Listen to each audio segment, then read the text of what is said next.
रात के 2:30 बजे थे। काली अंधेरी रात थी। एक सेठ अपने बिस्तर पर करवटें बदल रहा था। लाख कोशिशों के बाद भी उसे नींद नहीं आ रही थी। पता नहीं उन्हें कौन सी बेचैनी थी। उस रात सेठ ने कार निकाली और मंदिर में जाके बैठ गया।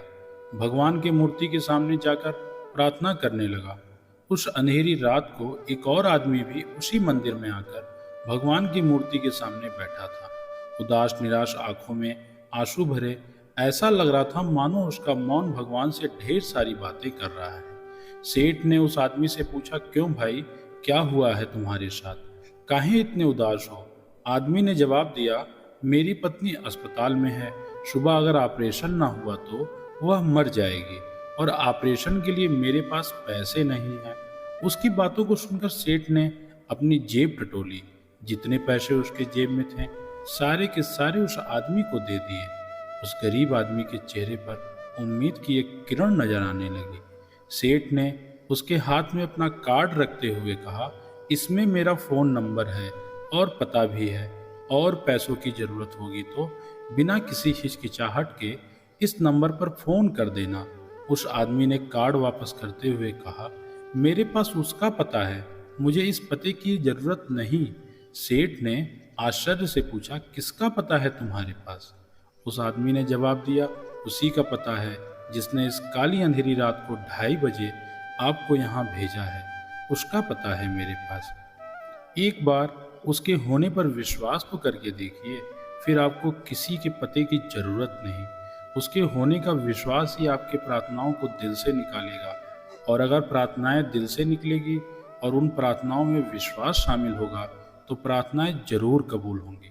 बस आपकी प्रार्थनाओं में आपका भरोसा उस छोटे बच्चों की तरह होनी चाहिए जिसकी माँ उससे हवा में उछालती है पर वह हंसता है, वह डरता नहीं है क्योंकि वह जानता है कि उसकी माँ उसे कभी गिरने नहीं देगी। अपनी प्रार्थनाओं में वही मासूमियत लाइए, प्रार्थनाएं जो विश्वास से सराबोर होती हैं। वह एक मानसिक तस्वीर बना देती हैं जिस पर आपका मन रचनात्मक रूप से प्रतिक्रिया करने लगता है। कहा जाता है ना कि जिस चीज को आप दिल से पाना चाहते हो पूरी कायनात भी उसे आपसे मिलाने में आपकी मदद करती है।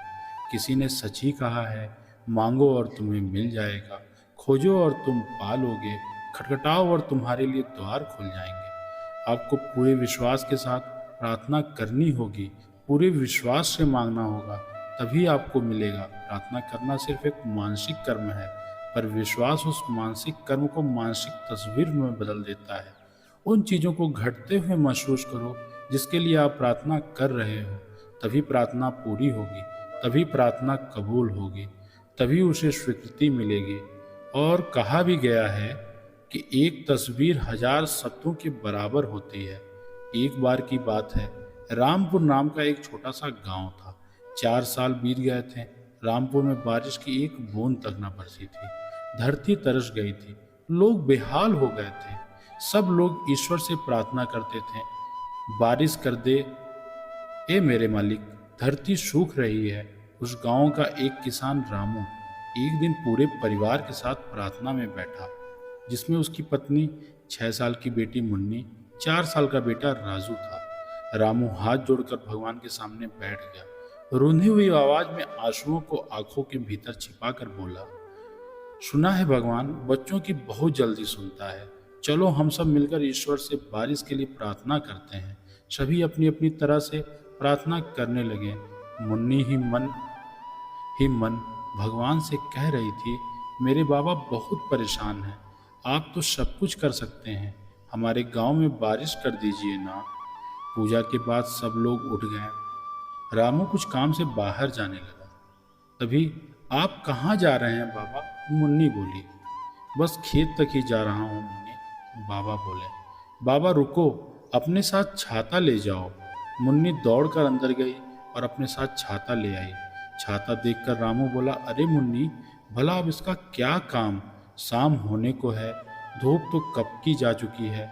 मुन्नी मासूमियत से बोली, बाबा भूल गए, अभी थोड़ी देर पहले ही तो हमने प्रार्थना की है, कहीं बारिश हो गई तो?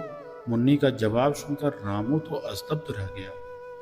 कभी वह आसमान की तरफ देखता, कभी वह मुन्नी के मासूम चेहरे की तरफ। उसी पल उसने महसूस किया मानो कोई आवाज़ उसे कह रही है, प्रार्थना करना अच्छा है, पर लेकिन उससे ज़रूरी है इस बात पर यकीन करना कि तुम्हारी प्रार्थनाएं सुनी जाएंगी और फिर उसी हिसाब से कार्य करना। हम सभी प्रार्थना करते हैं, पर अगर प्रार्थना में विश्वास ना हो तो प्रार्थना सिर्फ शब्द बनकर रह जाती है, केवल एक मानसिक कर्म बनकर रह जाती है। प्रार्थना में विश्वास रूपी रंग से मानसिक तस्वीर बनाओ, उन चीज़ों को होते हुए महसूस करो जिसके लिए आप प्रार्थना कर रहे हो, तभी प्रार्थनाएं सफल होंगी। फिर मिलेंगे दोस्तों अगली वीडियो के साथ। तब तक के लिए अपना ध्यान रखना और हमेशा मुस्कुराते रहना।